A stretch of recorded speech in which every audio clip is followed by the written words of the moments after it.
Hello everyone, welcome to W S Tube Tech. Myself Deep और हम लोग पढ़ रहे हैं पाइथन प्रोग्रामिंग।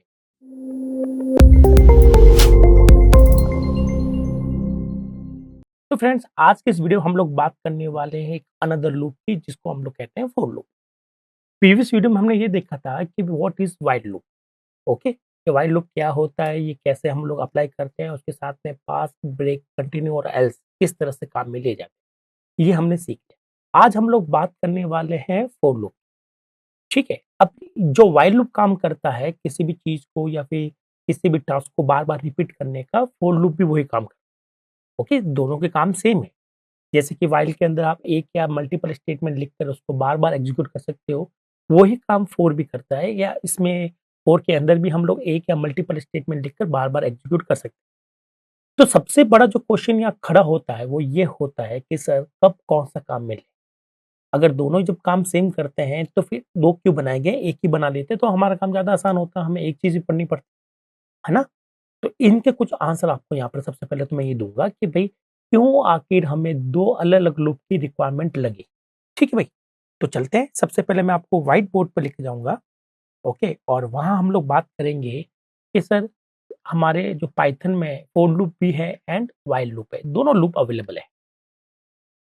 तो सर ये 2 क्यों है? पहली बात तो ये है कि ये 2 क्यों बनाए गए? तो देखिए दोस्तों, किसी भी प्रोग्रामिंग लैंग्वेज की मैं बात करूँ, हालाँकि मैंने आपको पिछली बार बताया था, मैं थोड़ा-सा और बताना चाहूँगा आपको यहाँ पर कि भई प्रोग्रामिंग लैंग्वेजेज़ जो होती है, वो होती है सी, सी++, जावा, पाइथन, आर वगैरह, वगैरह, वगैरह। तो कोई भी प्रोग्रामिंग लैंग्वेज हो, उसमें लूप को बनाने के लिए 2 तरह के लूप होते हैं दोस्तों, ठीक है? मैं बात फॉर के व्हाइल की नहीं कर रहा हूँ, मैं कह रहा हूँ लूप के टाइप की, कि लूप किस तरह से काम करते हैं। 2 तरह के लूप होते हैं। एक लूप को हम लोग कहते हैं डेफिनिट लूप। क्या बोलते हैं? Definite definite loop. ओके दोस्तों। और एक जो लूप होता है वो होता है इनडेफिनिट लूप। अब आप सोच रहे होंगे सर डेफिनिट लूप और इनडेफिनिट लूप क्या होता है, उसकी थोड़ी सी चर्चा कर लेते हैं।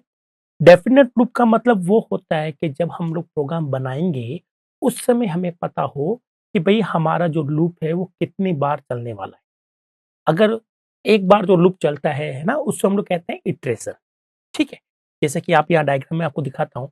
मान लेते हैं लूप जो है वो किसी भी काम को बार-बार करता है, ये हम लोग जानते हैं। तो कोई भी टास्क है जिसको मैं कहता हूँ टास्क 1, अगर उसको हम लोग काम को एक बार करते हैं, ठीक है? तो ये कहलाता है एक इटरेशन।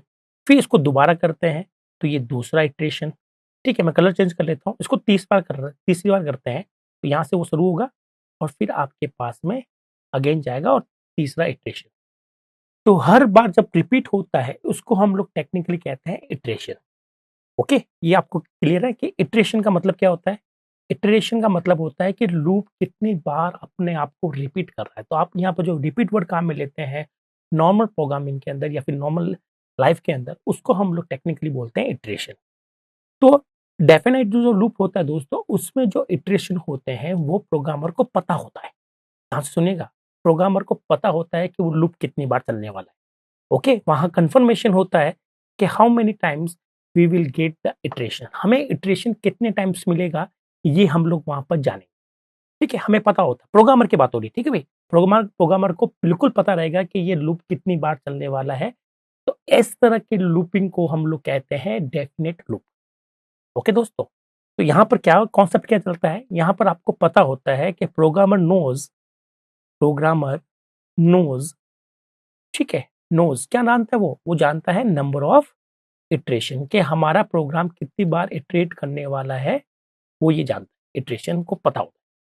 जैसे मैं कहता हूँ कि मुझे 1 से लेकर 5 तक चलना है, तो मैं 1 बार, 2 बार, 3 बार, 4 बार, 5 बार, तो मैं 5 बार चलूँगा तो मुझे 5 इटरेशन मिलेंगे। ठीक है? मैं कहता हूँ मुझे 10 से लेकर 15 तक चलने हैं, ठीक है? तो आप कहीं से भी चलिए, आप देखिएगा, काउंट कीजिएगा इटरेशन कितनी बार चल रहा है। तो 10 के लिए चलेगा, 11 के लिए, 12 के लिए, 13 के लिए, 14 के लिए। इस तरह से आप लोग काउंट कर सकते हो कि सर मेरा जो लूप है वो कितनी बार चल रहा है, वो प्रोग्रामर को पता होगा। इस तरह के लूपिंग को हम लोग कहते हैं डेफिनिट लूप। ठीक है? तो बहुत सी ऐसी प्रॉब्लम होती है जहाँ हमें फिक्स करना होता है कि हमारा लूप कितनी बार चलेगा। ओके? नाउ इस तरह के लूप को प्रोग्रामिंग लैंग्वेजेस बनाती है जनरली फॉर लूप से। तो फॉर लूप जो होता है दोस्तों, वो एक डेफिनिट लूप है और जहाँ हमें पता रहेगा कि हम लोग कितनी बार चलने वाले हैं। तो कोई भी लैंग्वेज हो जहाँ पर ये कॉन्सेप्ट लगेगा ही लगेगा, और वहाँ उनके लिए फोर लूप को बनाया गया है। तो हम लोग कहते हैं फोर लूप, ठीक है? अब कुछ कैसी कंडीशन भी हो सकती है किसी भी हमारे रियल टाइम प्रॉब्लम के अंदर, जहाँ प्रोग्रामर को पता ही नहीं है कि वो लूप कितनी बार चलने वाला है। सपोज़ करो आपने कहा 1 से लेकर n तक चलना सर, और n की वैल्यू यूज़र डाल रहा है। तो प्रोग्रामर को नहीं पता कि n की वैल्यू कितनी आने वाली है, ठीक है? प्रोग्रामर डोंट नो कि भई वो किस तरह से वैल्यू डालेगा, कितनी वैल्यू डालेगा, उसके अकॉर्डिंग मेरा लूप कितनी बार चलेगा। तो एक लूप यहाँ पर कल्पना करते हैं कि आपने उसको 1 से लेकर n तक चलाया, लेकिन n की वैल्यू यूज़र डाल रहा है। अब यूज़र ने डाला 5 तो लूप कितनी बार चल रहा है? 5 टाइम चल रहा है। यूज़र ने डाला 10 तो लूप कितनी बार चल रहा है? 10 टाइम्स चल रहा है। तो ऐसे प्रोग्राम के अंदर एक प्रोग्रामर को बिल्कुल नॉलेज नहीं होता कि उसके पास ये जो उसका लूप है, वो कितने टाइम्स चलने वाला है ना? तो इस तरह के प्रोग्रामिंग के लिए तो ये कॉन्सेप्ट हर हर प्रोग्रामिंग में होगा दोस्तों। तो इस तरह की अगर कोई लॉजिक आता है, इस तरह का कोई होता है, तो प्रोग्रामिंग लैंग्वेज कहते हैं कि भई इसके लिए हमने बनाया है व्हाइल लूप। क्या बनाया दोस्तों? व्हाइल लूप बनाया। तो इसकी खास बात क्या होती है इंडेफिनिट लूप की, ठीक है? उनकी ये होती है कि programmer programmer don't know programmer don't know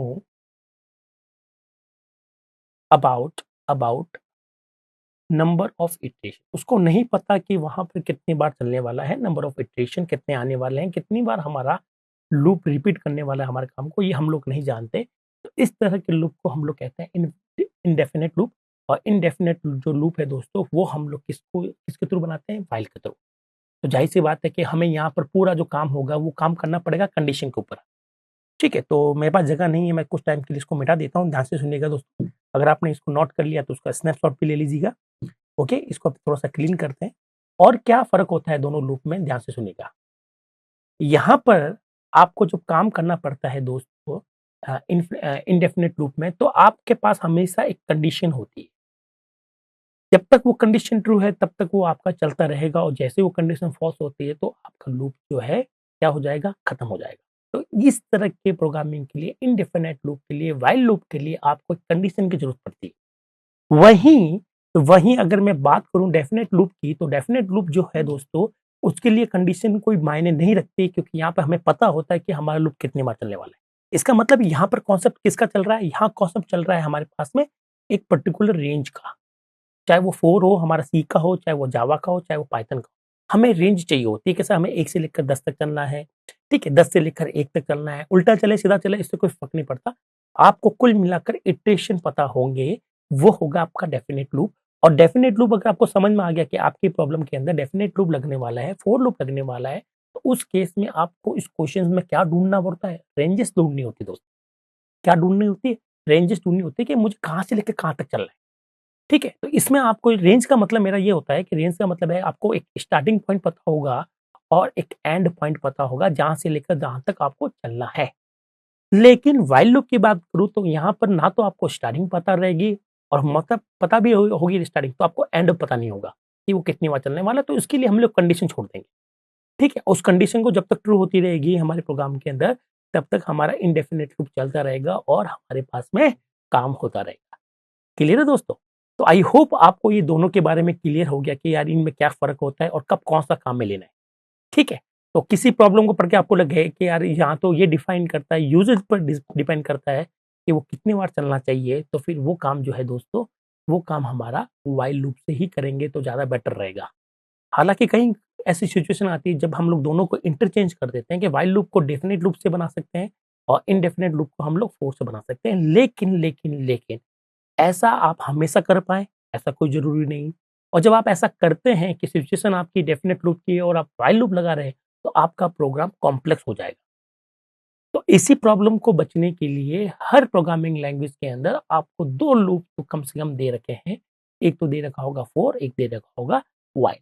हाँ, कुछ लैंग्वेजेज़ ऐसी भी है जैसे सी, सीपीपी, जावा, जहाँ हमारे पास में डू व्हाइल एक तीसरा लूप भी होता है। ठीक है? तो डू व्हाइल का लूप जो है वो हमारे पाइथन में नहीं है। हम लोग यहाँ पर डिस्कस नहीं करेंगे कि भैया वो जो डू व्हाइल है वो यहाँ पर क्यों नहीं है, क्योंकि काफ़ी लोग जो है वो बिगिनर है, उनकी पहली लैंग्वेज पाइथन है। तो उनको कोई फ़र्क नहीं पड़ता कि डू व्हाइल लूप यहाँ पर क्यों नहीं है। मैं आपको बता देता हूँ डू व्हाइल का क्या मतलब है, थोड़ा-सा एक लाइन में समझा देता हूँ, समझ लीजिएगा। जो लोग पुराने लोग हैं वो जानते होंगे कि डू व्हाइल यहाँ पर इसलिए नहीं है क्योंकि डू व्हाइल का जो मेन पर्पज़ होता है वो होता है कि किसी भी सिचुएशन में लूप एक बार चले। इस तरह की जो गारंटी देता है वो होता है हमारे पास में डू व्हाइल लूप। हालाँकि ऐसा जो काम है वो हम लोग व्हाइल से भी ईज़िली डिज़ाइन कर सकते हैं, इसीलिए हमें यहाँ पर इसकी रिक्वायरमेंट नहीं है। उसी तरह से दोस्तों जिस तरह से आपको सी, सीपीपी, जावा में स्विच केस मिलता है, ओके? पाइथन ये कहता है कि आपको स्विच केस जो है वो आप अलग ना पढ़ें, आप स्विच केस को इफ एल्स से ही बना सकते हैं। जो स्विच केस जो काम करता है सी, सीपीपी, जावा में, वो काम आप लोग यहाँ पर इफ एल्स के थ्रू भी कर सकते हो या फिर जिसको अगर मैं साफ-साफ बोलूँ तो इफ और एलिफ इनका अगर यूज़ करेंगे तो आपका स्विच केस ही बनता है। लॉजिक दोनों सेम ही बन रहा है। तो पाइथन वालों ने बहुत ध्यान रखा है यहाँ पर कि या जो चीज़ ऑलरेडी किसी काम से हो सकती है, तो वो चीज़ आपको दूसरी एग्ज़ैक्टली सेम लेने का कोई मतलब नहीं बनता। उसी तरह से जैसे कि डू व्हाइल का जो काम है, वो हम लोग व्हाइल से भी करवा सकते हैं, तो फिर डू व्हाइल उन्होंने नहीं लिया पाइथन वालों ने। उसी तरह से बाकी लैंग्वेज लेती है इफ एल्स और स्विच केस, जबकि पाइथन ये कहता है कि खाली स्विच केस लेने से कोई फ़ायदा नहीं है क्योंकि ये काम तो जिस लॉजिक के लिए स्विच केस बैठेगा, शूट हो रहा है, वो काम तो हम लोग इफ एल्स से भी ईज़िली करवा लेंगे और ज़्यादा बेटर ढंग से भी करवा लेंगे। तो इस केसेज़ में या कुछ चीज़ों को ध्यान में रखते हुए पाइथन को सिंपल बनाने के लिए कॉन्सेप्ट को बहुत ही प्रिसाइज़ रूप से डिस्क्राइब किया गया है पाइथन में और उन्होंने कहा कि भैया एक्स्ट्रा चीज़ें हम लोग नहीं लेंगे, जो अदर लैंग्वेज में है। यही वो रीज़न है जिसको आप लोग कह सकते हो इंटरव्यूअर को कि सर इसी वजह से स्विच केस जैसी चीज़ें या फिर डू व्हाइल जैसी चीज़ें को पाइथन में इग्नोर किया गया। लेकिन फोर लूप और व्हाइल लूप को लेना ही पड़ेगा क्योंकि हमारे पास में डेफिनिट जो लूप है वो हमेशा फोर सबसे सूटेबल रहेगा और इनडेफिनिट लूप के लिए क्या सूटेबल रहेगा हमारे पास में कंडीशंस। तो इनको हम लोग इग्नोर नहीं कर सकते, इनको हम लोग मर्ज नहीं कर सकते। कुछ ऐसी प्रॉब्लम होगी दोस्तों जहाँ इनडेफिनिट लूप को आप लोग फोर लूप से डिज़ाइन ही नहीं कर पाओगे। तो ये चीज़ें ध्यान में रखते हुए उन्होंने सिर्फ़ 2 लूप ही अलाउ किए गए, तीसरा लूप इसलिए नहीं हटा दिया गया। डू व्हाइल को इसलिए हटा दिया गया, ठीक है भई? चलिए, तो आपको ये तो पता चल गया कि भाई ये जो होता है ये फोर लूप खुद से बनाते हैं हम लोग, ये व्हाइल लूप से बनाते हैं। इसमें आपके पास में स्टार्टिंग और एंडिंग पॉइंट के बारे में ज़रूर जानकारी होगी और यहाँ आपके पास में कोई जानकारी नहीं है। हो सकता है कि आपको स्टार्टिंग पॉइंट के बारे में पता हो लेकिन एंड पॉइंट के बारे में कभी पता नहीं रहेगा, ठीक है? तो उस केसेज़ में हम लोग क्या करते हैं यहाँ पर कंडीशन का यूज़ करेंगे। फिर हम लोग बात करते हैं हमारे पास में जनरली एक जो प्रॉब्लम आती है कुछ एक वो होती है इन्फिनाइट लूप की प्रॉब्लम। इन्फिनाइट लूप वो होता है दोस्तों जो कि चलता रहता है, चलता रहता है, चलता रहता है। ठीक है? तो आप कहेंगे सर ये इन्फिनाइट जो लूप है वो खत्म क्यों नहीं होते? क्योंकि इन्फिनाइट कभी खत्म ही नहीं होंगे, तो खत्म नहीं होंगे तो प्रोग्राम आगे कैसे बढ़ेगा? वो तो लूप में घूमता रहेगा ना। तो हमारी लैंग्वेज के अंदर एक बहुत ही सपोर्टेबल चीज़ दे रखी है वो है ब्रेक। ठीक है? तो ब्रेक का यूज़ ज़रूर करेंगे जब हम लोग इन्फिनाइट लूप बनाते हैं। करेक्ट है? तो वो प्रॉब्लम सॉल्व की जा सकती है। लेकिन प्रॉब्लम अगेन अराइज़ होती है कि सर इन्फिनाइट प्रोग्राम अगर हमें कुछ बनाना है, हमारा लॉजिक के अंदर इन्फिनाइट कॉन्सेप्ट चल रहा है, तो वो किससे बने? वो हमारा डिफाइनाइट लूप मतलब फॉर लूप से क्रिएट करेंगे या फिर हमें व्हाइल लूप से क्रिएट करेंगे दोस्तों। तो इन्फिनाइट लूप जो भी होंगे दोस्तों, वो भी आपके हमेशा व्हाइल लूप से ही जनरेट करने पड़ेंगे, वो ज़्यादा अच्छा रहेगा। तो इन यहाँ पर तो सबसे मेन कॉन्सेप्ट है वो है इनफाइनाइट लूप, इनफाइनाइट लूप। तो दोस्तों अगर बहुत सी प्रॉब्लम है, हालाँकि आप काफ़ी स्टूडेंट को जो बिगिनर होते हैं उनको ये लगता है कि इनफाइनाइट लूप एक गलती है। नहीं दोस्तों, this is not a mistake. ठीक है? हमारी लैंग्वेज के अंदर हमें कई ऐसी प्रॉब्लम है जहाँ इनफाइनाइट हमें लूप लेना पड़ता है। ठीक है? तो आप इसको एरर ना मानें, ये सपोर्टेबल है हमारी लैंग्वेज के अंदर कोई भी लैंग्वेज ले लें उसमें ये सपोर्टेबल कॉन्सेप्ट है। ठीक है? कि इनफाइनाइट लूप होने चाहिए। तो अगर ऐसा होता कि भई इन्फिनाइट लूप नहीं होने चाहिए तो लैंग्वेज के अंदर उनको पहले ही एक एरर दे देते हैं। जैसे कि हम लोग एरर देते हैं जब हम लोग किसी चीज़ को डिवाइड करते हैं 0 से। तो जब जैसे कि 10 डिवाइड बाय मैं 0 करता हूँ तो उसका कोई सॉल्यूशन नहीं है मैथमेटिक्स में। तो हर लैंग्वेज भी इसको आपको एरर देगी। लेकिन इन्फिनाइट लूप कोई भी एरर नहीं है, याद रखिएगा। ये काफ़ी मिसकॉन्सेप्ट बच्चों के दिमाग में चला जाता है कि सर मेरा लूप तो इन्फिनाइट हो गया है और मेरा प्रोग्राम तो बंद ही नहीं हो रहा है, वो तो चलता रह रहा है, चलता रह रहा है। तो सर ये मिस्टेक है। नहीं दोस्तों, ये आपने वहाँ पर मतलब एज़ ए अच्छे प्रोग्रामर की बात करूँ, एज़ ए लैंग्वेज की पॉइंट ऑफ व्यू से बात करूँ तो इन्फिनाइट लूप हमारी लैंग्वेज के लिए बहुत ही ज़रूरी है, कि कुछ प्रॉब्लम इन्फिनाइट लूप से ही सॉल्व होती है। तो ये एरर नहीं है, इसको सपोर्टेबल है लैंग्वेज के अंदर और इसको कई बार बनाना पड़ता है। जैसे-जैसे आप आगे बढ़ेंगे, मैं आपको कुछ प्रोग्राम बताऊँगा जो कि इन्फिनाइट लूप से ही बनेंगे। उस केसेस में आपको यहाँ पर इन्फिनाइट लूप की ज़रूरत पड़ेगी और जो कि आप हमेशा किससे बनाएँगे? व्हाइल लूप से बनाएँगे। ओके दोस्तों? यहाँ आपको ये चीज़ें क्लियर हो गई है कि सर फोर को कब काम में लेना है और व्हाइल को कब काम में लेना है। हालाँकि आपने फोर लूप तो पूरा पढ़ ही लिया है, कोई दिक्कत ही नहीं है उसमें। चलिए, आज हम लोग बात कर लेते हैं फोर लूप के बारे में। व्हाइल के बारे में हम लोग क्वेश्चन कर चुके हैं, व्हाइल के बारे में जनरली हम लोगों ने उसके पैटर्न देख लिए हैं, उसमें क्या-क्या ऑप्शंस हो सकते हैं, किस-किस तरह से इसको एक प्रोग्रामर मॉडिफाई कर सकता है, वो सब हमने देख लिया।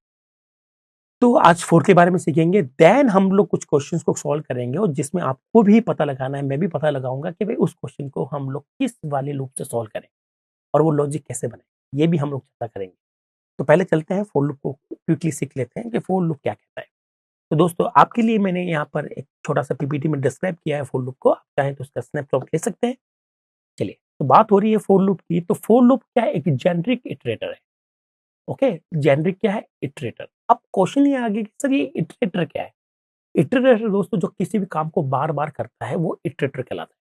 तो व्हाइल लूप भी इटरेटर है और फोर लूप भी क्या है? इटरेटर है। दोनों ही इटरेटर, ठीक है? और इटरेशन करने के लिए या इटरेटर बनाने के लिए अदर लैंग्वेज में केवल 2 ऑप्शन होते हैं या 3 ऑप्शन होते हैं, फॉर व्हाइल और डू व्हाइल। लेकिन पाइथन में भी हमारे पास 3 ऑप्शन है। फॉर लूप है, व्हाइल लूप है, एक है इटर फंक्शन, जिसको हम लोग इटरेशन फंक्शन भी कहते हैं। उसके थ्रू भी हम लोग कोई भी काम को बार-बार रिपीट कर सकते हैं, बार-बार इटरेशन कर सकते हैं। और जो चीज़ पाइथन में तीनों चीज़ें फॉर लूप, व्हाइल लूप और इटरेटर, ये तीनों ही जो है ये इटरेशन करते हैं। इन्हीं वजह से उनको हम लोग कहते हैं इटरेटर। ठीक है? ये कोई नया वर्ड नहीं है। जेनेरिक क्यों? क्योंकि ये हर लैंग्वेज के अंदर सपोर्टेबल रहता है और ये बिल्कुल रॉ फॉर्म में होता है। रॉ फॉर्म का मतलब क्या है कि इसको कहीं फिक्स नहीं होता इसमें कि आपको इसके लिए इस तरह का डेटा टाइप लेना पड़ेगा। तो दोस्तों काफ़ी स्टूडेंट मुझसे पूछते हैं कि सर ये जेनेरिक वर्ड क्या है? तो जेनेरिक का मतलब है कि आप किसी स्पेसिफिक टाइप में ना फँसे। ठीक है? एक ऐसी चीज़ जो सब तरह के टाइप को सपोर्ट करती है, उसको हम लोग कहते हैं जेनेरिक। तो हमारा जो फॉर लूप है वो हर तरह के टाइप को सपोर्ट करेगा। चाहे वो आपके स्ट्रिंग हो, चाहे वो आपके लिस्ट हो, चाहे वो आपका टपल हो, चाहे आपका सेट हो, चाहे फ्रोज़न सेट हो, कितने भी आइटम जो हमारे पास में हैं, सब के सब क्या रहेंगे? जेनेरिक रहेंगे। जेनेरिक का मतलब समझ गए दोस्तों कि आप सभी डेटा टाइप के लिए, सभी अलग-अलग तरह के डेटा के लिए ओपन है। इसको ही हम लोग कहते हैं जेनेरिक प्रोग्रामिंग और जो फॉर लूप है वो हमारे पास यहाँ पर पाइथन में जेनेरिक है। ठीक है? अब जेनेरिक क्यों? क्योंकि दोस्तों जब मैं दूसरी लैंग्वेज की कंपैरिज़न करता हूँ, सी, सीपीपी, जावा की कंपैरिज़न करता हूँ, तो फिर मेरे पास में वहाँ पर ऐसा बहुत बार होता है कि हमारा जो फॉर लूप है, उसमें हर टाइप सूटेबल नहीं रहता। ठीक है? तो पाइथन में इसको ध्यान रखा गया है। पाइथन में बहुत ध्यान रखा गया है दोस्तों और पाइथन की मैं जो खास बात जानता हूँ, जो आपको मैं बताना चाहूँगा, वो है पाइथन की प्रिसाइज़नेस। पाइथन बहुत ही प्रिसाइज़ली काम करती है, कम लिखती है और बेहतर लिखती है। अदर लैंग्वेजेज़ में वही काम आपको बहुत बड़े लेवल पर करना पड़ता है। तो पाइथन का यूज़ हम लोग क्यों करते हैं? अगर कोई मुझसे पूछे कि यार पाइथन में क्या खास बात है? तो पाइथन ऑलमोस्ट सारी जेनेरिक है। वो किसी पर्टिकुलर टाइप से नहीं जुड़ी हुई, टाइप का कॉन्सेप्ट तो यहाँ हटा ही दिया है ऑलमोस्ट, ठीक है? तो जेनेरिक का मतलब आपको समझ में आ गया, तो जेनेरिक इटरेटर का मतलब ये रहेगा कि मेरा यहाँ पर जो टाइप होगा फॉर लूप का, वो हर तरह के डेटा को सपोर्ट करेगा। और वो डेटा क्या-क्या हो सकते हैं? तो मैंने आपने इसे मेंशन किया कि स्ट्रिंग हो सकता है, लिस्ट हो सकता है, ट्रिपल हो सकता है और अदर इटरेबल। ठीक है? अब इटरेबल ऑब्जेक्ट क्या होता है ये हम लोग समझाएँगे आपको। चाहे वो इटरेबल ऑब्जेक्ट जो है वो चाहे प्री डिफाइंड हो, जैसे कि स्ट्रिंग एक इटरेबल है, लिस्ट एक इटरेबल ऑब्जेक्ट है, टुपल टुपल जो होते हैं वो भी एक हमारे पास में इटरेबल ऑब्जेक्ट होते हैं। तो इनबिल्ट जितने भी इटरेबल ऑब्जेक्ट है, पाइथन उनको भी नहीं, हमारा जो फोर लूप है उनको भी सपोर्ट करेगा और अगर कुछ हमने बनाया, यूजर डिफाइंड ऑब्जेक्ट बनाया है, तो हमारा पाइथन या हमारा जो फोर है वो उसको भी सपोर्ट करेगा। आई होप आपको ये लाइन तो अच्छे से क्लियर हुई होगी कि what is for loop. For loop is a generic iterator in Python. ठीक है? नाउ अभी काम कैसे करता है? तो it can step through item in any order sequence या इटरेबल ऑब्जेक्ट। इसका मतलब क्या है दोस्त? कि फोर लूप के अंदर आपके पास में एक सीक्वेंसेस होंगी, कुछ सेट ऑफ वैल्यूज होंगी या फिर आप इसको कह सकते हो इटरेबल ऑब्जेक्ट कह सकते हो। तो हमारे पास में पाइथन में कुछ इटरेबल ऑब्जेक्ट का मतलब होता है कुछ कलेक्शन होगा। कलेक्शन मतलब सेट ऑफ आइटम। अब आइटम कुछ भी हो सकते हैं, इंटीजर भी हो सकते हैं, स्ट्रिंग भी हो सकते हैं आपके पास में कोई भी सेट हो सकता है, मतलब इनका मिक्स में ही हो सकता है कि कुछ इंटीजर है, कुछ आपके पास में स्ट्रिंग कॉम्बिनेशन में कुछ भी, मतलब सेट ऑफ वैल्यूज है। इन सेट ऑफ वैल्यूज को हम लोग कहते हैं इटरेबल ऑब्जेक्ट। क्या कहते हैं दोस्तों? इटरेबल ऑब्जेक्ट कहते हैं। जैसे कि मैं कहूँगा कि 23, आप कहेंगे sir 23 is a single item, it can not be iterable. Yes, बिल्कुल सही जवाब है ये। और फिर मैं कहूँगा मेरे पास में 23, 24, 25 ये 3 का एक सेट है या 3 की एक लिस्ट है, 3 की एक ट्यूपल है या फिर 3 का एक डिक्शनरी, कुछ भी मैं बोलूँ यहाँ पर सेट है। मतलब कुछ कलेक्शन है सर मेरे पास में इन 3 वैल्यू का, तो ये इटरेबल ऑब्जेक्ट होगा। और फॉर लूप कैसे काम करेगा? वो इनमें से स्टेप बाय स्टेप, ठीक है, स्टेप बाय स्टेप एक-एक आइटम पर काम करेगा। तो पहले इस पर काम होगा, फिर इस पर काम होगा, तो और इस पर काम होगा। तो ये लूप कैसे काम करता है? चलिए, मैं आपको यहाँ पर व्हाइट बोर्ड पर समझाऊँगा तो ज़्यादा आपको बेटरली समझा पाऊँगा, ठीक है? तो कैसे होता है ये काम? तो इसको लिए पहले मैं आपको सिंटैक्स बताना चाहूँगा कि हमारे पास पाइथन में फॉर का क्या सिंटैक्स। तो फॉर को बनाने के लिए दोस्तों सबसे पहले तो हमें कीवर्ड चाहिए जिसको नाम होता है FOR 4। ये आपको स्मॉल में लिखना है क्योंकि ये कीवर्ड है और आप इसके अंदर मतलब कैपिटल मत लिख दीजिएगा, नहीं तो वो फिर आपका कीवर्ड नहीं रहेगा और हमारी पाइथन पहचान नहीं पाएगी और एरर आ जाएगी। तो फॉर कीवर्ड लिखना है, ठीक है। फिर हमें क्या लिखना है? हमें यहाँ पर एक लिखना है इन कीवर्ड। ये भी एक इन कीवर्ड है जो कि एक तरह का ऑपरेटर है। अब ये जो ऑपरेटर है इसका कुछ काम होता है, वो काम क्या है वो मैं बताता हूँ। यहाँ पर देखिए दोस्तों, यहाँ आपको एक लेना है रेफरेंस या वेरिएबल, ठीक है, उसका नाम आप जो चाहें वो रख सकते हैं। यहाँ पे एक वेरिएबल या एक रेफरेंस रहेगा और मल्टीपल रेफरेंस भी ले सकते हैं दोस्तों। तो यहाँ पर रेफरेंसेस हमें लिखने हैं या फिर यहाँ पर हमें वेरिएबल्स लिखने हैं। अब चाहे तो एक वेरिएबल लिखें चाहे मल्टीपल लिखें, ये दोनों ही अलाउड है। मैं आपको बताऊंगा कैसे।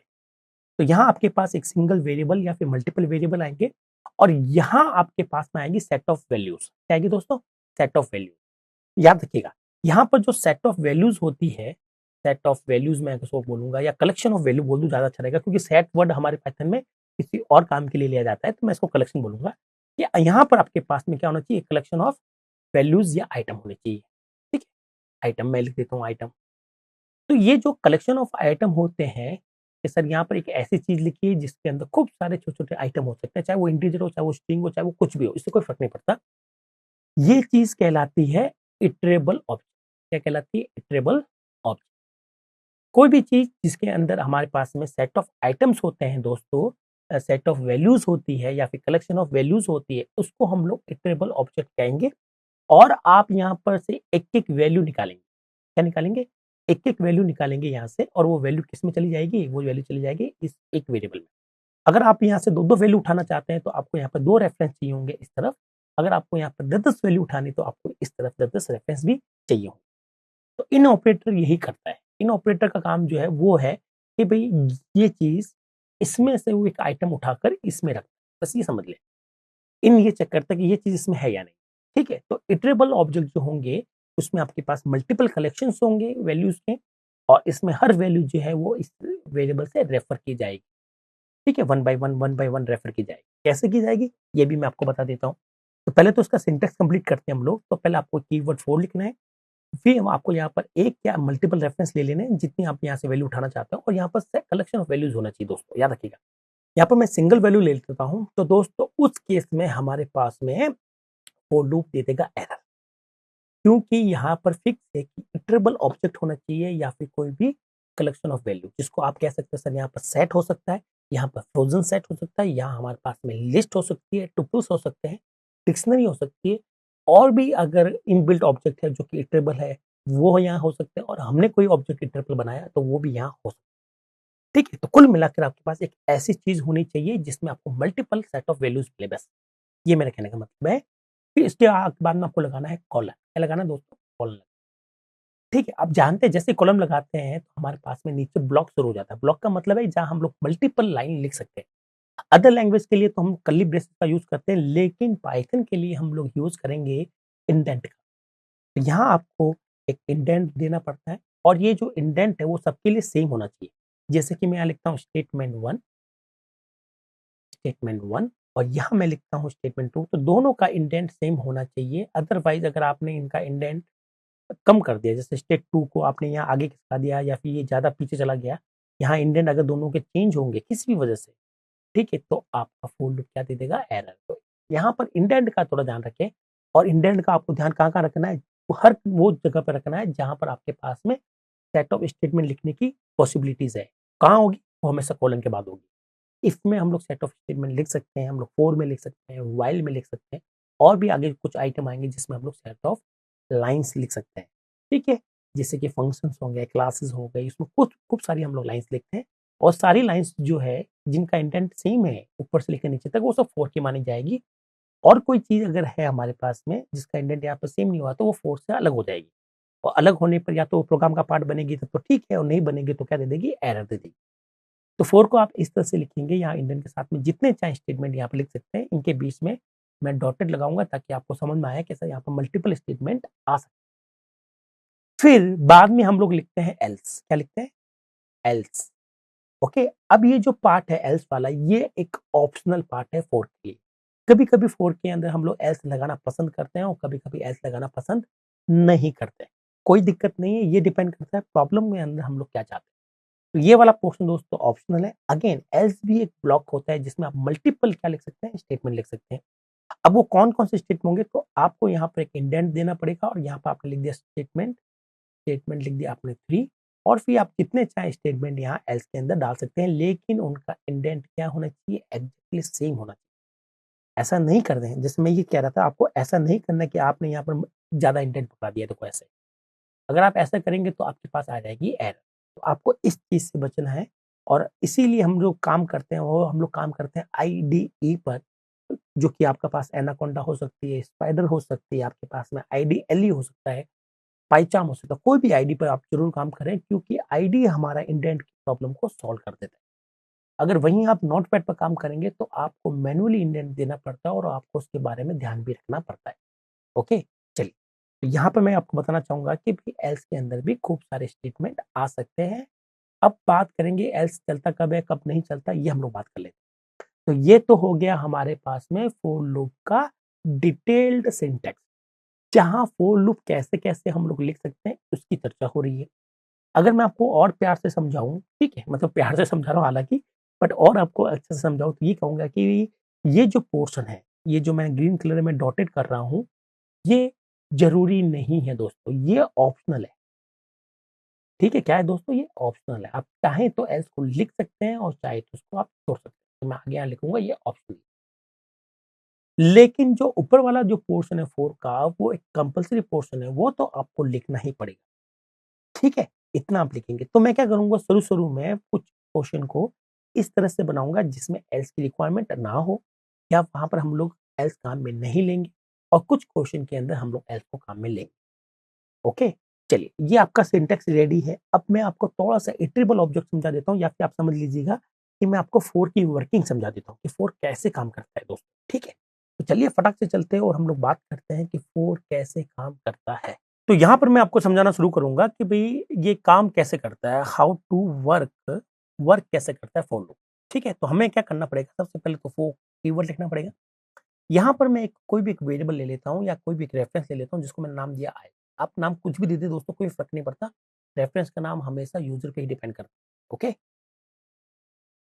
चलिए, इसके बाद में हमें यहाँ पर यूज करना पड़ेगा इन। क्या यूज करना पड़ेगा दोस्तों, इन कीवर्ड। अब यहाँ पर हमें चाहिए इटरेबल ऑब्जेक्ट। क्या चाहिए दोस्तों, इटरेबल ऑब्जेक्ट। और इटरेबल ऑब्जेक्ट मैंने आपको बताया कुछ नहीं है, इटरेबल है, ये सिर्फ एक नाम दे रखा है। आप कह दो सर यहाँ पे एक ऐसी चीज लिखिए जिसमें मल्टीपल वैल्यूज हो बस। तो मैं यहाँ पर एक चीज लिख देता हूँ जिसमें मल्टीपल वैल्यूज होती है। तो एक आपके लिए सबसे पहले तो लिखता हूँ हेलो। तो हेलो जो है एक स्ट्रिंग, और स्ट्रिंग क्या होती है, एक इटरेबल होती है। क्या होती है दोस्तों, इटरेबल होती है। तो आप यहाँ पर ये स्ट्रिंग लिख सकते हो। एक्चुअली में अगर आप इटरेबल को देखना चाहें, है ना, तो आप इसको हेलो को ऐसे लिख सकते हैं कि सर हमारे पास मेमोरी में हेलो जो स्ट्रिंग गई है, तो हेलो के अंदर कौन कौन सा करेक्टर है, तो एच करेक्टर अलग से स्टोर हुआ है, ई अलग से स्टोर हुआ है, एल अलग से स्टोर हुआ है, एल अलग से स्टोर हुआ है, ओ अलग से स्टोर हुआ है। तो ये अल्टीमेटली मेमोरी में कुछ इस तरह से लिखा गया है। तो यहाँ पर मैं एक एक आइटम पर काम कर सकता हूँ। आप समझ गए। तो आप इस हेलो को इस तरह से देखें। ओके, चलिए, तो यहाँ पर मैं चाहता हूँ कि यहाँ पर मैं एक स्टेटमेंट लिखना चाहता हूँ, तो इंडेंट दूंगा और इंडेंट के बाद मैं लिखूंगा प्रिंट, प्रिंट, और यहाँ पर मैंने लिख दिया आई। क्या लिख दिया दोस्तों, आई लिख। ओके, चलिए, अब काम कैसे करता है। सबसे पहले ये जो इटरेबल ऑब्जेक्ट है या फिर ऐसा कोई ऑब्जेक्ट जिसमें मल्टीपल वैल्यूज हो, उसमें से ये जो पहली वैल्यू है, ये आपकी ये जो आई है, वो पहली वैल्यू को रेफर करता है दोस्तों। किसको रेफर करता है, फर्स्ट वैल्यू को रेफर करता है। अभी आई का क्या है, आई किसको रेफर कर रहा है, आपको एच को रेफर कर रहा है। ठीक है, तो ये तब तक चलता रहेगा जब तक कि यहाँ पर हमें वैल्यूज मिलती रहेगी, आइटम मिलते रहेंगे, और या फिर आप समझ लो यहाँ पर हमें कुछ ना कुछ वैल्यूज, आइटम, डाटा मिल रहा है। तो सबसे पहला जो डाटा है, ये हमारा आई उसको रेफर करेगा। ठीक है, और इसका मतलब जब मैं ये कब तक इसको देखो, अब ये लूप कब चलेगा या कब नहीं चलेगा, इसकी हम लोग बात कर लेते हैं। तो जब तक ये किसी को रेफर कर पा रहा है तब तक ये लूप को ट्रू मानते हैं हम लोग। क्या मानते हैं दोस्तों? ट्रू। तो अभी किसको रेफर कर रहा है? एच को। तो ये ट्रू मानेंगे। ट्रू मानेंगे तो हम लोग कहाँ आ जाएंगे? फोर लूप के अंदर आ जाएंगे और इस लाइन को एग्जीक्यूट करेंगे तो हमें ये क्या आंसर देगी? तो अभी आई किसको रेफर कर रहा है? एच। तो ये हमें क्या आंसर देगी? एच।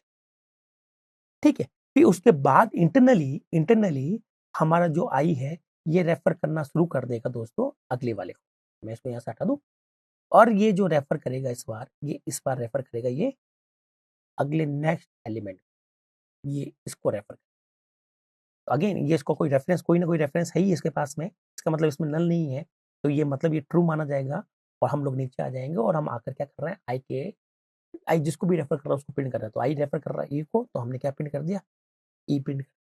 तो क्योंकि हर प्रिंट करने के बाद में न्यू लाइन देता है तो दोस्तों ज़्यादा अच्छा ये रहेगा कि मैं आपको यहाँ पर लिखूँ, ये आपको ऐसे मिलने वाला है। फिर नेक्स्ट टाइम हमारा जो आई होगा ये इसको रेफर करना छोड़ देगा और ये ऑटोमेटिक, ये काम सब इंटरनली होगा, आपको कुछ नहीं करना है यहाँ पर। ठीक है, ये काम जो है वो पाइथन को खुद करने दें, आपको यहाँ पर कोई कहने का नहीं है। ये खुद ब खुद नेक्स्ट एलिमेंट को रेफर करता हुआ जाएगा। ठीक है, तो नेक्स्ट एलिमेंट को रेफर किया तो आई के अंदर किसको रेफर कर रहा है? एल को। तो कुछ ना कुछ रेफरेंस है ही इसके पास में, तो इसमें नल नहीं है। इसका मतलब हमारे पास में फॉर लूप को हम लोग क्या बोलेंगे? ट्रू बोलेंगे। क्या बोलेंगे? Loop is true. जब तक लूप ट्रू है तब तक आपको लूप में जो भी लिखा हो उसको आप एक्जीक्यूट करते रहेंगे। इस बार हमें आई जो है वो एल पर है तो हमें यहाँ पर एल लिख देंगे। यहाँ पर एल, थोड़ा सा मैं अलग दिखाता हूँ उसको ई से, तो ये एल हो। फिर नेक्स्ट टाइम जैसे ये काम होगा, ओके, ये होगा तो हम लोग यूँ करते हैं, आप यहाँ आ जाएंगे। यहाँ आने के बाद में हमारा जो पाइथन है वो खुद ब खुद इस रेफरेंस को आगे बढ़ा देगा। तो यही तो मजा है दोस्तों पाइथन का। पाइथन खुद ब खुद ही इसको आगे बढ़ाता है। ठीक है, तो ये इंटरनल काम जो है वो एक फंक्शन होता है नेक्स्ट उससे करता है, लेकिन वो क्यों करता है वो बात की बात है, वो हम लोग इटरेटर में आपको बताएंगे। तो अभी समझ लिए, अब ये नेक्स्ट एलिमेंट को रेफर कर रहा है, अगेन इस चीज को ट्रू माना जा रहा है, लूप हमारा एग्जीक्यूट होगा, आई जिसको रेफर कर रहा है उसको हम लोग प्रिंट कर देंगे। यहाँ पे मैं लिखूंगा एल। ठीक है, इसको मैं थोड़ा सा साइड में ले लेता हूँ, है ना। फिर जैसे ही इसको करेगा तो हम लोग वापस इटरेट करेंगे। इटरेट करने के बाद में हमारे पास में ये जो आई है दोस्तों, ठीक है, ये नेक्स्ट एलिमेंट को रेफर करना शुरू कर देगा। इसका मतलब ये ओ को रेफर करेगा इस बार। ठीक है, तो ये इस बार चला गया ओ के पास में, अब ये ओ को रेफर कर रहा है, तो जाहिर सी बात है इसको किसी न किसी को रेफर कर ही रहा है, तो हम लोग इसको ट्रू मानेंगे, फॉर लूप में आएंगे, इस लाइन को एग्जीक्यूट करेंगे और ये हमारे क्या प्रिंट कर देगा? ओ। फिर एक नेक्स्ट इटरेटर होगा, नेक्स्ट टाइम फिर इटरेशन चलेगा और इस बार आई जो है किसको रेफर करेगा? तो आप कहोगे सर ये जो आई है सब एलिमेंट खत्म हो गया, अब किसको रेफर करेगा? तो आई जब किसी को रेफर नहीं करता तो आप ये समझ ले आई रेफर करता है नल को। किसको रेफर करता है? नल, मतलब किसी को रेफर नहीं करेगा। तो अब यहाँ पर आई को कोई रेफर करने के लिए बचा ही नहीं है, तो आई किसी को रेफर नहीं कर रहा। ठीक है, तो जबकि किसी को रेफर नहीं कर रहा है या फिर आप कह दें ये नल को रेफर कर रहा है, उस केस में फॉर लूप को क्या माना जाता है? फॉल्स माना जाता है। और फॉल्स मानने का मतलब है कि ये लूप यही खत्म हो जाएगा, अब वो इसके लूप के अंदर नहीं आएगा और आप सीधा यहाँ से बाहर निकल कर अपने प्रोग्राम के अंदर आ जाओ। यहाँ आपका प्रोग्राम जो भी आपको यहाँ पे लिखना है वो आप लिखें। तो इस तरह से आपके पास में यहाँ पर क्या आ गए हैं? HELLO आउटपुट आ गया। चलिए इसको हम लोग वेरीफाई भी कर लेते हैं विथ एग्जांपल। इसके लिए हमें कुछ नहीं करना है, प्रोग्राम पर जाएंगे और प्रोग्राम के सामने लिखेंगे 4, तो मैं यहाँ पर स्मॉल में 4 लिखूंगा, आई इन, ओके, और यहाँ पर मैं दे देता हूँ हेलो, HELLO। ठीक है, और यहाँ हम लोग लिखते हैं इंडेंट के साथ में प्रिंट आई। ठीक है दोस्तों, ये हमने प्रोग्राम बनाया था, इसको हम लोग रन करते हैं और आपके पास में आउटपुट जो होगा वो आपको मिल जाएगा HELLO। तो बस आपको यहाँ पर ये समझना है कि यहाँ पर मल्टीपल वैल्यूज आएगी और जो पहली वैल्यू है आई उसको रेफर करेगा।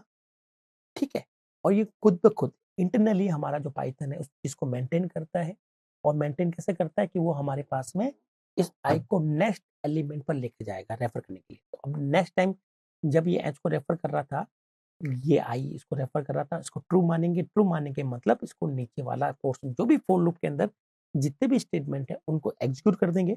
एग्जीक्यूट करने के बाद में ये ऊपर की तरफ जाएगा और इस नेक्स्ट एलिमेंट को इससे बाइंड कर देगा। एक ही बात है बाइंड करना, तो इससे बाइंड कर दिया और हमारे पास में नेक्स्ट एलिमेंट को अगेन यहाँ पर जो ई है उसको प्रिंट कर देंगे, फिर ये ऊपर जाएगा, फिर ये इस वाले एलिमेंट को आई से बाइंड कर देगा और आई किसी न किसी को रेफर कर ही रहा है, ट्रू मानेंगे, नीचे आ जाएंगे, फिर ये एल को करेगा, नेक्स्ट एल को, ठीक है, फिर ओ को करेगा और जैसे ही ये ओ प्रिंट हुआ यहाँ पर जब जाएंगे तो अब हमारे पास कोई एलिमेंट नहीं बचा हुआ है, तो आई किसी को रेफर करेगा नहीं। उस केस में बोलते हैं कि फोर क्या हो गया? फॉल्स हो गया है। क्या हो गया? फॉल्स। फॉल्स होने पर हम लोग सीधा अपने प्रोग्राम में आ जाएंगे। क्या हमारा प्रोग्राम है, या मैं जो भी लाइन लिखूंगा वो प्रोग्राम की लाइन मानी जाएगी। ठीक है, तो आपको ये समझ में आ गया। चलिए इसको मैं आपको सिंपली किसी डायग्राम के थ्रू भी समझाने की कोशिश करूंगा, ठीक है, ताकि आप इसमें और परफेक्ट हो जाए। चलिए, तो अगर मैं बात करूं लॉजिकल डायग्राम की, लॉजिकल डायग्राम मतलब वो लोग को इंटरनली किस फ्लो से समझना है, ठीक है, तो मैं इसको लॉजिकल डायग्राम के थ्रू एक फ्लो में समझाऊंगा। कैसे होगा फ्लो? हम लोग प्रोग्राम में ऊपर से नीचे की तरफ आ रहे हैं, फिर हमारे पास में यहाँ पर एक रेफरेंस होगा, आई नाम का एक रेफरेंस लेंगे। ये आई में जब तक रेफरेंस है, या आई जब तक किसी एलिमेंट को रेफर कर रहा है, किस एलिमेंट को? इसको हम लोग कहेंगे कोई इटरेबल ऑब्जेक्ट के अंदर कोई ना कोई एलिमेंट है। ठीक है, तो आप यहाँ पर समझ लिए कि यहाँ पर इसको हम लोग कहेंगे कि यहाँ पर कोई आई है जो कि रेफर कर रहा है किसी ऑब्जेक्ट, और ऑब्जेक्ट में क्या, किसी आइटम को रेफर कर रहा है। यहाँ पर जो ऑब्जेक्ट है वो इटरेबल ऑब्जेक्ट। जब तक ये ट्रू है, क्या है दोस्तों, जब तक ये ट्रू है तब तक हम लोग अपने जो भी काम करना चाहे फोर के अंदर वो सारे स्टेटमेंट हम लोग यहाँ पर लिख देंगे और वापस चले जाएंगे यहाँ। अगेन जब तक ये चलता रहेगा, ये हमारा लूप चल रहा है, ये इटरेशन है दोस्तों। ठीक है, और जैसे ये फॉल्स होता है, क्या होता है? फॉल्स होता है तो हम अपने प्रोग्राम में वापस आ जाए। ऊपर भी प्रोग्राम था, नीचे प्रोग्राम था, और कुछ टाइम के लिए ये जो लाइन्स है ये कितनी बार चलेगी, ये हमारा फोर जो है वो डिसाइड करेगा। चलिए, एक और मैं आपको एग्जांपल यहाँ पर देना चाहूंगा। इटरेबल ऑब्जेक्ट या फिर यहाँ पर कह सकते हैं सेट ऑफ वैल्यूज या कलेक्शन ऑफ वैल्यूज वाला कौन सा आइटम होता है। तो आप चाहें तो यहाँ पर इस तरह से कुछ लिख सकते हैं कि सर पहला वैल्यू जो है वो 12 है, फिर आपने ले ली दूसरी वैल्यू ले ली 13, फिर तीसरी वैल्यू ले ली 15, और चाहे तो मिक्स भी कर सकते हैं, किसी दूसरे टाइप को आप लिख भी सकते हैं ना। यहाँ पे ले लिया आपने हेलो, और यहाँ आपने ले लिया फ्रेंड, FRIEND। ठीक है दोस्तों, यहाँ आपने मिक्स टाइप का वैल्यूज लिए और इसको हमने राउंड ब्रैकेट से क्या कर दिया, बंद कर दिया है। तो इस चीज को हम लोग यहाँ पर कहते हैं टुपल्स। ये जो टुपल्स है दोस्तों, ठीक है, ये क्या होता है, ये भी एक सेट ऑफ कलेक्शन है, मतलब सेट कलेक्शन है ऑफ वैल्यूज का। तो यहाँ पर 12 है, 13 है, 15 है, यहाँ पर 5 आइटम आपको मिल रहा है, 5 वैल्यू मिल रही है, जिसमें 3 तो इंटीजर है और 2 आपके लिए स्ट्रिंग रखी हुई है। तो मिक्स मैच भी हो सकता है, सबके सब सेम भी हो सकते हैं, सब चलेगा। ओके, अब क्या होगा इस केस में, सबसे पहले ये 12 है, ये आई जो है इस 12 को रेफर करेगा, ट्रू होगा, यहाँ पर 12 प्रिंट होगा। फिर ये जो आई है वो 13 को रेफर करेगा, ये अगेन ट्रू होगा। ठीक है, ये आगे चलता रहेगा, इस तरह से काम चलता रहेगा। तो इसका जो आउटपुट है वो भी आएगा 12, 13, 15 हेलो, और आप समझ गए। अब फोर आपको एरर कब देता है ये आपको मैं बता देता हूँ।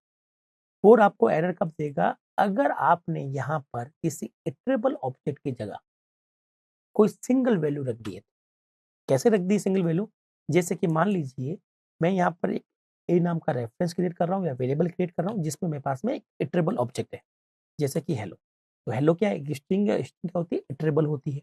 तो ए जो है इटरेबल ऑब्जेक्ट है, मतलब सेट ऑफ वैल्यूज है, ये आपका काम आराम से हो जाएगा, कहीं एरर नहीं आएगा। ठीक है, वहीं अगर मैं कहूँ कि ए के अंदर मेरे पास में कोई सिंगल नंबर है 12, तो ये सिंगल वैल्यू है दोस्त, इसको हम लोग घुमा नहीं, इसको हम लोग इटरेबल नहीं कर सकते। तो यहाँ पर एक का मतलब केवल सिंगल वैल्यू है। अब जब यहाँ पर कोई सिंगल वैल्यू होती है, तो उस केस में फोर काम नहीं करेगा और वो आपको एक एरर देगा। चलिए मैं दिखाता हूँ क्या है। तो जैसे आप इसको रन करेंगे, आपको एक ऑब्जेक्ट एरर मिलेगी, और एरर क्या कह रहा है, ये कह रहा है इंट ऑब्जेक्ट, ये वाला ये जो है int object is not iterable. क्या नहीं है, इटरेबल नहीं है, कलेक्शन नहीं है भाई, मैं अलग अलग वैल्यू पे कैसे जाऊं, फोर को तो चाहिए अलग अलग वैल्यू पर। ठीक है, ये काम हमने यहाँ पर कर सकते। तो आई होप आपको समझ में आया होगा कि इटरेबल ऑब्जेक्ट क्या होते हैं और सिंगल वैल्यूज क्या होते हैं। जैसे कि मैं अगर कहता हूँ कि 12.5, तो आप कहेंगे सर ये एक ही तो वैल्यू है, ये कोई एक ही तो आइटम है, ये कोई मल्टीपल आइटम थोड़े हैं। यहाँ पर आपके पास में क्या होगी, एरर आएगी। ठीक है, तो यहाँ पर आपको केवल वो ही ऑब्जेक्ट लिखना होता है जो दोस्तों इटरेबल होता है। अब इटरेबल मैंने आपको बताया कि आपके पास में स्ट्रिंग इटरेबल हो सकती है, आपके पास में लिस्ट हो सकती है, टुपल हो सकते हैं, डिक्शनरी हो सकती है, सेट हो सकते हैं, फ्रोजन सेट हो सकते हैं, और भी बहुत। तो आप हमेशा यहाँ ध्यान रखें। तो ये तो बात हो गई हमारे फॉर लूप को किस तरह से लिखा जाए, किस तरह से चलाया जाए, और इटरेबल ऑब्जेक्ट का लॉजिक क्या है यहाँ। ओके, और आपको क्या करना है और पाइथन क्या कर रहा है ये आपको पता है। पाइथन वो कैसे काम करता है, ये मैं आपको इन डिटेल आगे आने वाले लेक्चर में बताऊंगा कि ये इंटरनली पाइथन किस तरह से वर्क कर रहा है। ओके दोस्तों, चलिए अब मैं आपको यहाँ पर ये बात करूंगा। जैसे आपको याद होगा मैंने आपको बताया था कि भाई पाइथन जो है, पाइथन में जो फोर लूप है वो एक डेफिनेट लूप है। डेफिनेट लूप का मतलब होता है कि आपको पता होता है कि आप कितने टाइम चलने वाले, किसको पता होता है? प्रोग्रामर को। ठीक है, तो यहाँ पर देखिए दोस्तों, मैं अगर आपसे पूछता हूँ कि अगर मैं लिखता हूँ हेलो, क्या लिखता हूँ फ्रेंड्स? क्या मैं लिखता हूँ हेलो? ठीक है, मैं लिखता हूँ HELLO हेलो। तो आप जानते हो, एक प्रोग्रामर जानता है कि ये एक्चुअली में 5 बार चलेगा। एक तो एच के लिए चलेगा, एक ई के लिए चलेगा, एक एल के लिए चलेगा, एक एल के लिए चलेगा, एक ओ के लिए चलेगा। ठीक है, तो हमें यहाँ पर पता है कि हम लोग कितनी बार चलने वाले हैं। ठीक है, तो ये कहलाता है डेफिनिट लूप। ओके, चलिए इसका कुछ और एग्जांपल आपको देता हूँ। सपोज करो कि मैं यहाँ पर एक मेथड की बात कर रहा हूँ, हालांकि इस मेथड को मैं बाद में बहुत ही अच्छे से समझाने वाला हूँ। अभी के लिए मैं ये नाम लिख रहा हूँ रेंज। रेंज क्या करती है? रेंज आपको कुछ इंटीजर वैल्यू देके जाता है, कुछ सेट ऑफ वैल्यू देके जाता है। जैसे कि मैं लिखता हूँ मुझे 1 से लेकर 16 लिखा, सपोज करो। तो ये क्या करेगा? ये आपको 1 से लेकर 5 तक, इसको तो रखेगा इंक्लूड, इसको रखेगा एक्सक्लूड। तो वो 1, 2, 3, 4, 5, यहाँ आपको 5 एलिमेंट देके जाएगा। जाहिर सी बात है कि मेरा जो आई होगा या जो फोर लूप होगा वो 5 बार इटरेट करेगा। तो हमें पता है कि यहाँ पर आंसर क्या आएगा? 1, 2, 3, 4, 5। ठीक है, तो इसी वजह से इस लूप को हम लोग कहते हैं डेफिनेट लूप। आई होप आपको ये क्लियर हुआ होगा कि मुझे कैसे पता चलता है ये कितनी बार रन होने वाला है। अगर आप लोग थोड़ा सा ध्यान दें तो आपको भी पता चल जाएगा दोस्तों। ठीक है, और वही मैं व्हाइल की बात करता हूँ, तो व्हाइल के लिए तो कोई भी नहीं बता सकते जब तक कि यूजर वैल्यू ना डाले। तो वहां पर कंडीशन का यूज करते हैं और यहाँ पर हम लोग सेट ऑफ वैल्यूज का यूज करते हैं दोस्तों, जिसको इटरेबल ऑब्जेक्ट कहा जाता है। तो आई होप आपको ये भी चीज क्लियर हुई होगी कि यहाँ पर क्या क्या। अब यहाँ पर दोस्तों मैं एक लिस्ट भी दे सकता हूँ। ठीक है, जैसे कि मैंने लिस्ट दी, सपोज करो 1, 2, 3, 4 और 5। तो ये लिस्ट के थ्रू 1, 2, 3, 4, 5 देगा। तो अभी भी आपको 1, 2, 3, 4, 5 मिलेगा, लेकिन एज अ लिस्ट। ये मैंने लिस्ट बनाकर इसमें से वैल्यूज निकाली है। और अगर आप इसको यहाँ पर कर दें तो ये बन जाता है ट्रिपल। क्या बन जाता है दोस्तों? ट्रिपल बन जाता है। और ये भी आपको आंसर सेम देगा। तो आप कहेंगे सर, जब दोनों का आंसर सेम है तो ये दोनों चीज क्या है? इस पर हमारे पास में डिफरेंट डिफरेंट वीडियो बनाए। तो अगर आप सोच रहे हैं कि सर यहाँ पर जो चीज पहले लिखी थी और अब लिखी है उन दोनों में क्या डिफरेंस है, तो इसके लिए दोस्तों हमें पूरा टॉपिक पढ़ना पड़ेगा कि what is list, what is tuples, what is dictionary. ये हम आगने वाले लेक्चर में आपको बहुत ही अच्छे से पढ़ाएंगे। इवन मैं आपको ये कुछ जो फंक्शन जो होता है ना, रेंज वगैरह, एक्सचेंज होता है, रेंज होता है, और भी इनमें क्या डिफरेंसेस है, इनको कैसे काम में लेना है, इसके लिए भी हम लोग सेपरेट वीडियो बनाएंगे। अभी हम लोग सिर्फ ध्यान लगा रहे हैं अपना किस पर? फोर पर। तो फोर पर आपको पूरा फोकस रखना है और बस आपको ये पता होना चाहिए कि यहाँ पर अगर मैं फ्यूचर में किसी चीज को बोलूँ कि वो इटरेबल है, तो आप उसको इसकी जगह पर यहाँ पर रख सकते हैं जहां पर मैंने एस्ट्रिक एस्ट्रिक लगाए हैं। यहाँ आप कोई भी एक इटरेबल ऑब्जेक्ट रख सकते हैं, चाहे वो ऑब्जेक्ट आपको इनबिल्ट मिल रहा हो, चाहे वो ऑब्जेक्ट आप लोग बना रहे हो, उससे कोई फर्क नहीं पड़ेगा। तो आई होप आपको फोर लूप के बारे में काम करना आ गया। चलिए अब मैं आपको एक छोटा सा प्रोग्राम बना के दिखाता हूँ कि मान लीजिए आपको यहाँ पर 1 से लेकर 10 नंबर प्रिंट करने हैं, या फिर हमें कोई मल्टीप्लिकेशन टेबल प्रिंट करनी है जो कि मैथमेटिक्स में होती है। जैसे कि 2 1 जा 2, 2 2 जा 3, 4 2 2 जा 4 2 3 जा 6, इस तरह से। और जब टेबल हम लोग मैथमेटिक्स में देखते हैं तो हमें पता है कि वो 10 तक लिखी होती है, 1 टू लेकर 10 तक। कैसे? 2 1 जा और 2 10 जा, यहाँ तक ही होती है ना। तो 2 11 जा वैसा होता तो है मैथमेटिक्स में, लेकिन जब हम लोग बच्चों को टेबल दिखाते हैं या बुक में टेबल देखते हैं तो हमें 10 तक हमें पता होता है कि 1 से लेकर 10 तक हमें पढ़ना है। तो 2 1 जा 2, 2 2 जा 2, 4 2 3 जा 6, 2 4 जा 8, इस तरह से मैं एक टेबल बनाना चाहता हूँ। तो मैं अगर आपसे पूछूं कि आपको एक प्रोग्राम बनाना है टेबल वाला, ठीक है, तो मैं यहाँ पर लिख देता हूँ create a table, table of of 5, 5 की टेबल आपको क्रिएट करनी है।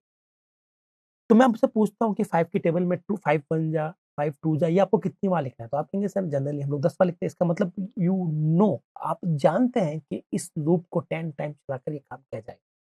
आप समझ रहे हो, ये डेफिनेट लूप है।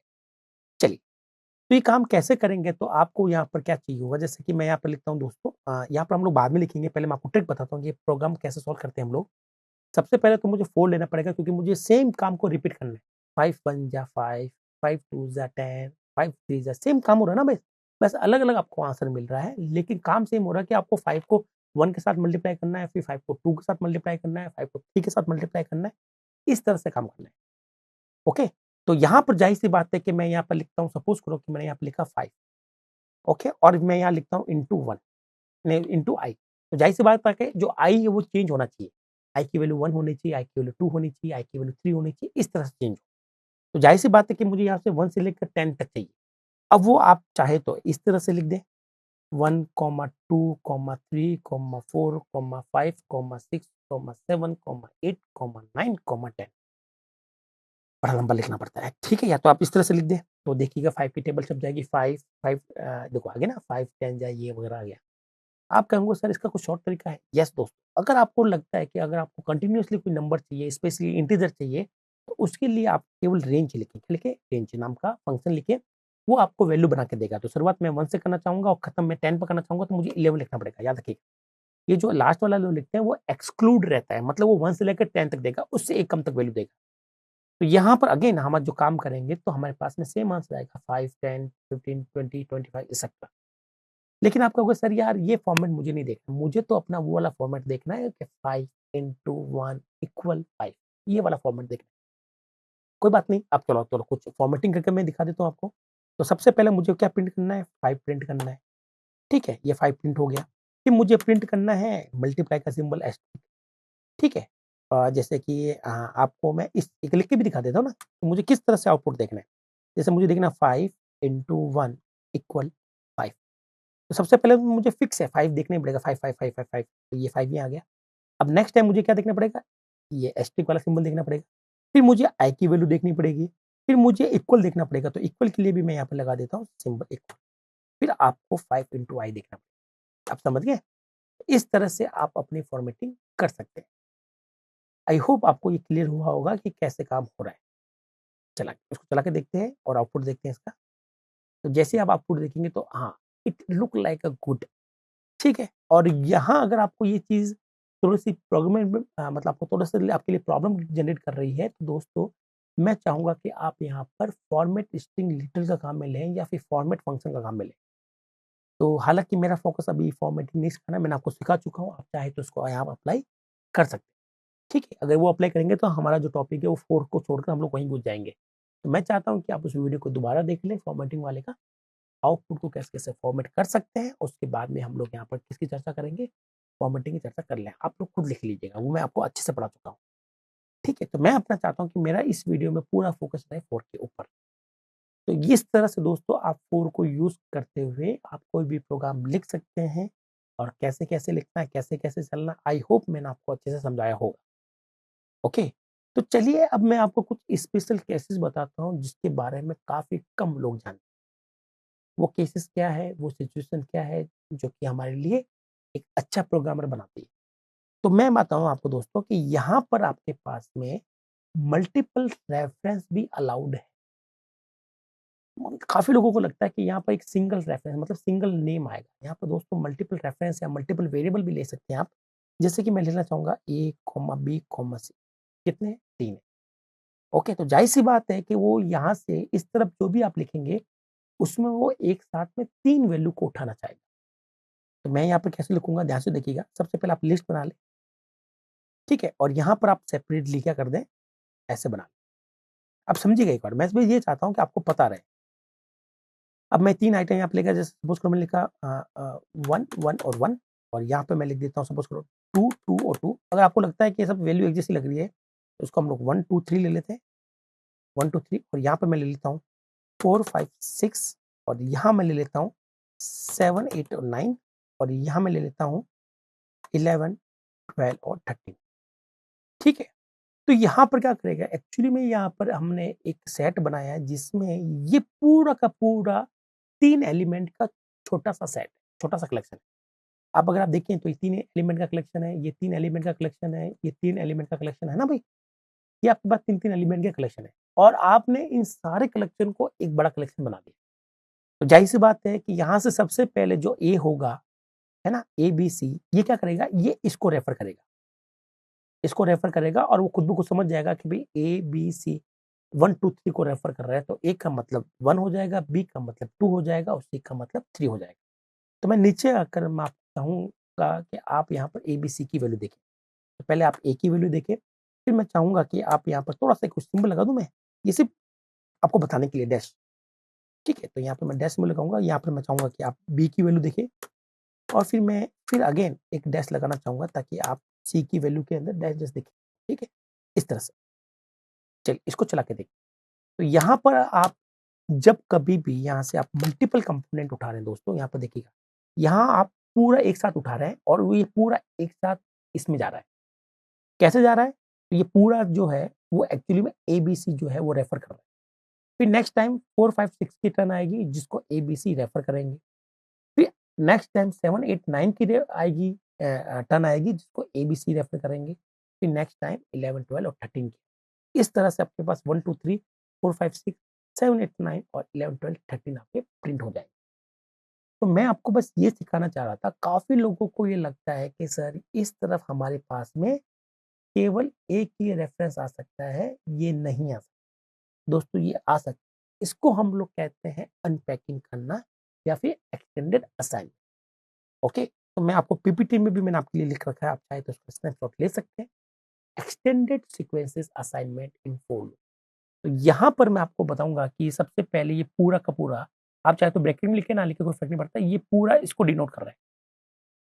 ठीक है? ये पूरा इसको डिनोट कर रहा है और ए जो है वो 1 को डिनोट करेगा, बी 2 को रेफर करेगा और सी 3 को रेफर करेगा। फिर नेक्स्ट टाइम ये इसको रेफर करेगा। ठीक है? इसको। जिसमें ए 2 को रेफर करेगा, बी 5 को रेफर करेगा और सी ये करेगा। तो आप इस तरह का लिख सकते हैं। हाँ, कई बार ऐसा भी होगा आपके पास में कि आपके पास यहाँ 3 रेफरेंसेस होंगे, लेकिन यहाँ पर मल्टीपल वैल्यूज़ होंगी दोस्तों। ये भी मैं आपको क्लियर कर देता हूँ कि ये काम हम लोग कैसे करेंगे, ठीक है? तो चलिए अपने प्रोग्राम पर आते हैं और हम लोग बात करते हैं कि सर यहाँ पर 4-4 वैल्यू दे रखी है, तो एक एक्स्ट्रा वैल्यू ले रहा हूँ मैं, सपोज़ करो वो वैल्यू मेरी 77, 77 यहाँ ले लिया मैंने, 77 यहाँ ले लिया, 77 यहाँ ले लिया, ओके? और 77 यहाँ ले लिया। अब दोस्तों थोड़ा-सा आपको ध्यान लगाना पड़ेगा यहाँ पर कि सर हमारे पास 3 रेफरेंस है, वो एक समय पर इस पूरे को जब करेंगे, तो इसमें से ए, बी और सी केवल 3 को कर पाएँगे, चौथा कोई ना कोई तो छूट जाएगा।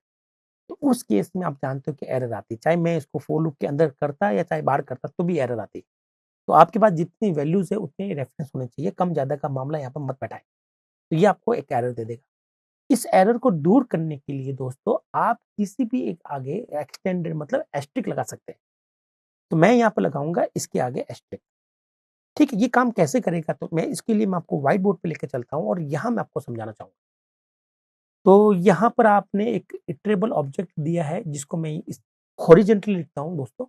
यहाँ आपने दिया ए, बी, सी और यहाँ आपने दिया 1, 2, 3, 77 ये आपका पहला हो गया, ठीक है? और फिर आपने इसको कॉमा लगाकर दूसरा बना दिया है 4, 5, 6, 77 फिर आपने ले लिया है 7, 8, 9, 77 फिर आपने एक ले लिया है 11, 12, 13, 77 ठीक है? तो ये पूरा हॉरिज़ॉन्टल ना बनाकर मैंने इसको वर्टिकली बनाया ताकि मैं अच्छे से समझा सकूँ। तो सबसे पहले जो टर्न होगी दोस्तों, ये जो तीनों हैं वो इसको रेफर करने वाले हैं। ये तीनों एक साथ में रेफर करेंगे तो आप ब्रैकेट लगा दें तब तो आपको समझ में आ जाएगा। कि सर ये तीनों एक साथ रेफर करेंगे, जिसमें से ए 1 को रेफर कर लेगा, बी 2 को कर लेगा और सी 3 को कर लेगा, लेकिन 77 का क्या होगा? तो ये हमारे पास में एरर है। इससे अगर आपको बचना है, तो आप किसी के आगे भी एस्टेरिस्क लगा दें।